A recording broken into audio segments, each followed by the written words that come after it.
Welcome back to PopGalaxy. I'm Emily, and we're continuing our segment with Matt Hawkins. So Matt, you're, as I said before, the president and CEO of TopCow, as well as a writer. Right.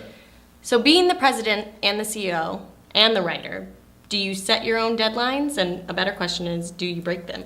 I have broken them, but usually my deadlines are broken by days, not weeks and months. And it's usually because I know I have, the problem with me is I know what the real deadlines are and I know what the deadlines we set are, so I know I have a buffer. We don't allow people that aren't inside to know those buffers. But no, I'm pretty good about my deadlines. It's usually not the writers that delay comics, it's almost always the artists. And the reason is you can write a comic pretty easily in a few days. It takes them at least a month to draw it.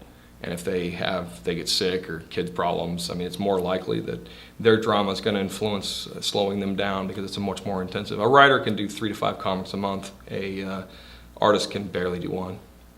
Going from that, it's coming up on Comic-Con season. So talking about all of these different artists and writers and everyone getting together. For a lot of people, it's research or it's collecting resumes. Which one is it for you? Well, we're not really ever actively looking for people to employ. So, I mean, we have who we want, we know who we want. So it's very rare that someone will come up and bring us something that we like, oh, we want to work with you. It's possible, but it's sort of rare. It's funny you say Comic-Con season. We used to call summer convention season, but it's year-round now. There's a convention every week somewhere in the United States. So you could just tour full-time if you wanted to. Wow. No, it's a networking event. It's definitely a networking event. San Diego Comic-Con is sort of the mecca that most of the talent does come to.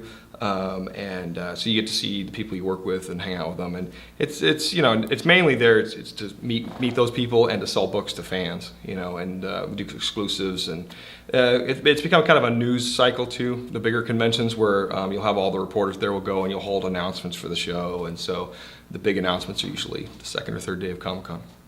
Thank you for watching. You can find the digital version of Wildfire exclusively on wowio.com.